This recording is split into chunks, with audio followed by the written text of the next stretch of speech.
Cassius for Rifle TV in association with Mackinson in Marbella. We're at the Manchester Arena here for the public workout instead of Joshua versus Molina this Saturday night, live on Sky Sports box office. With me, I've got Anthony Joshua, MBE, Olympic gold medalist, now world champion. How are you, mate? All good, mate. All good.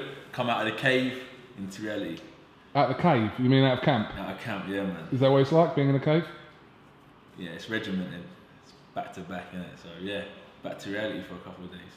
We're at the public workout. It's a customary public workout you do before all your recent fights. And one thing I will say is that you've been here 2 hours signing things, and listen, I'm not going to say it does your head in, but no one left here without something they came here for, whether it was a picture or something signed or anything. You do that all the time. Yeah, personal preferences. Everyone does what they think is best for them, but I look at it, if my shoe was on the other foot and I come out to see someone, it's nice, isn't it, giving people a couple hours of your day that have been following you for however many years, because all the people here aren't the enemies, you know what I mean? They're here to support, so you know, let's keep on, if I can keep on giving a little bit back, they keep on supporting me, it's a good relationship. Are you suggesting there's enemies out there? Yeah, really? Yeah. Many people want you to win and do well, whether it's sports or business, there are many people that want you to fail, innit? So it's a balance in it.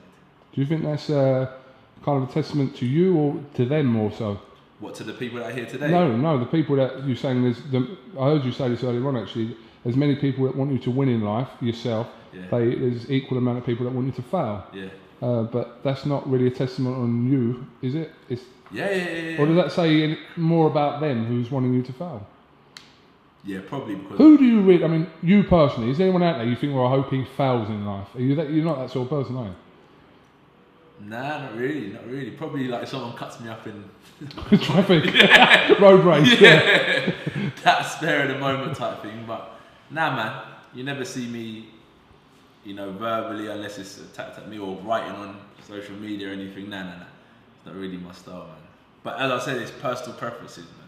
Some people may want people to feel, I don't care what people want, but for me, gotta be thick-skinned and look after number one.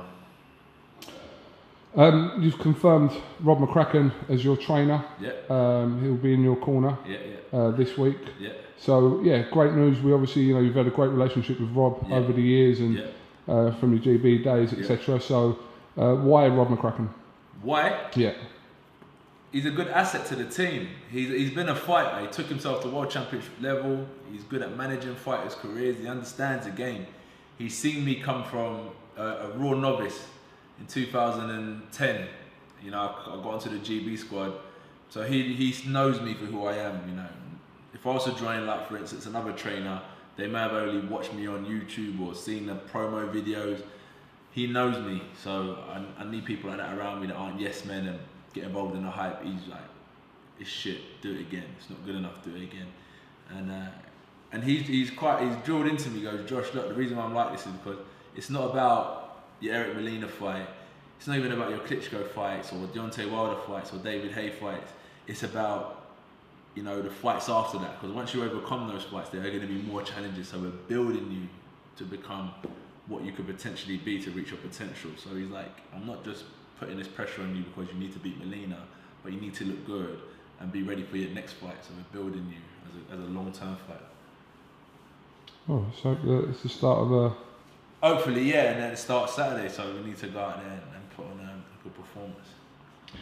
We saw recently the debut of Katie Taylor, and she's having a second pro fight on your undercard this week. What did you make of her performance, and what do you make of the whole women's boxing thing? I would have gone down and watched her, but because I'm in camp and I was just chilling out. What do I make of Katie Taylor? Look at her. Look at her personality. How she handles herself. Look at what she's done in the ring since the amateurs. Unbelievable. And look at what she's about to do as a pro. You can just see, you know, the angels of the boxing arena shining their light down on her. As cheesy as it may sound, she's just phenomenal, isn't it? And she's one of the women that will take women's boxing to the next level. So I give all credit to her, and I wish her all the success that she deserves.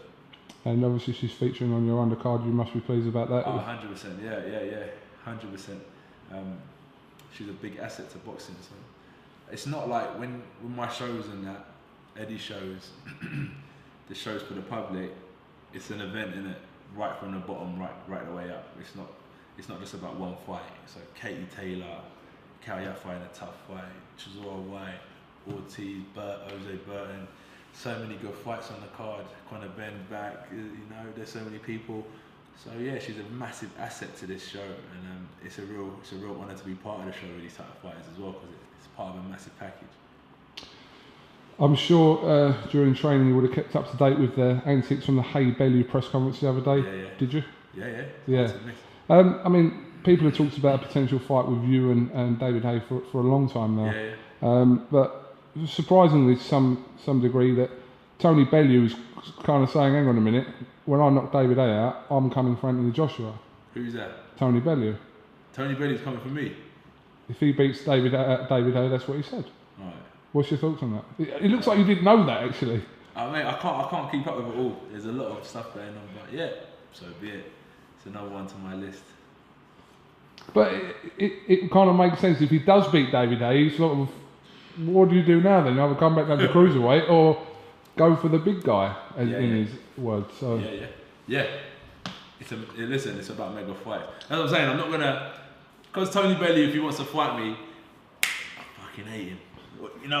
I hate Bellew. Nah. Yeah. If it's a good fight, it makes sense, and that's what he really wants to do, and we can manage to work something out.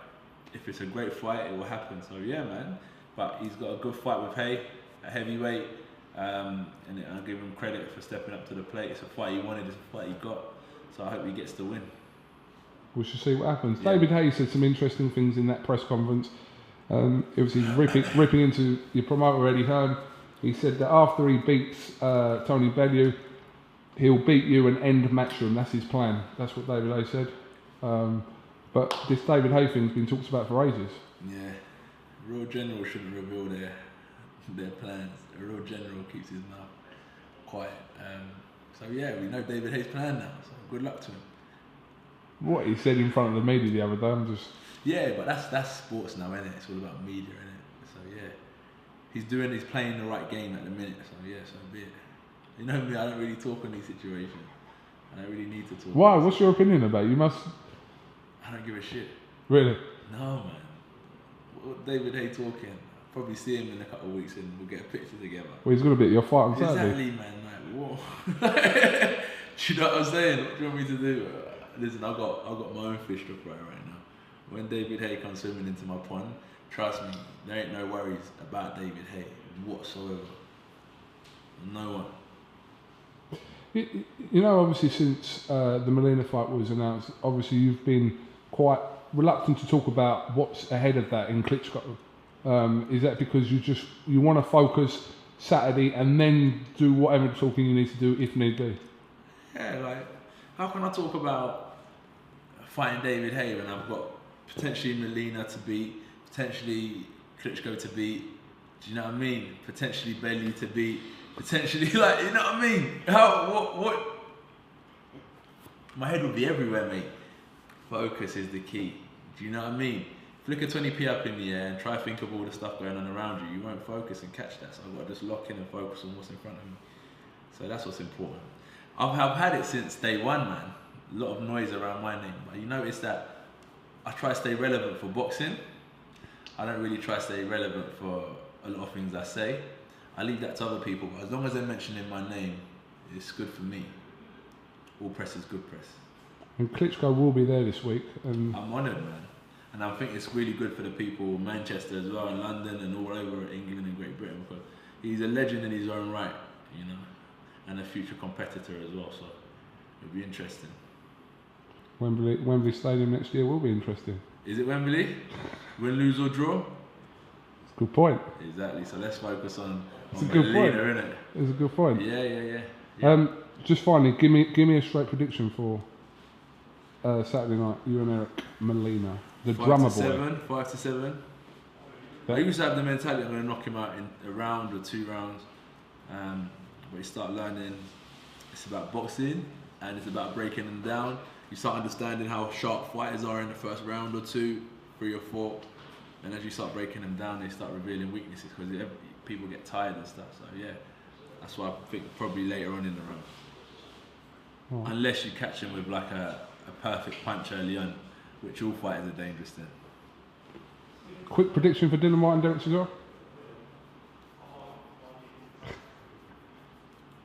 Points win. 4. I hope Chisora wins.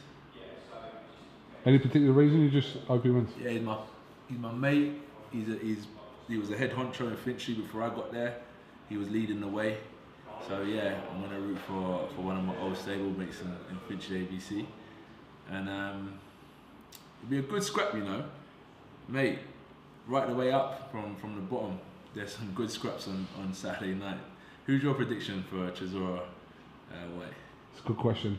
We'll move on. You bottle chop. Don Leone. Hey! No, I'm not. Jump in, mate! No. Hey, come in. Apples and pears and that. Apples and pears. Apples and pears. Here we go, Under Armour. 99.99. You get the camera. Yeah, I want to fucking know. Someone said John Rollers coming, is that true? No, he's Showtime's analyst instead. Showtime analyst, yeah. Good story though, keep it going. Yeah, sweet. Alright, okay. Yeah, man. Well, listen, have you got anything else you want to add? What more can I say? The production's been done.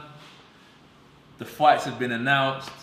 I'm sure people are happy, because I would be if I was coming out Saturday night, and if I couldn't get there, I know I'll be having a good night Saturday somewhere watching it. You know, it's a good way to end the year. Make sure you tune in, and hopefully with this W, which is the most important thing, getting that win, leads us on to big things. Wembley Stadium next year. Yeah, and not the decline of Matchroom, it's the rise of Matchroom. God, AJ, my son! Fuck, come on, mate. Love it, love it.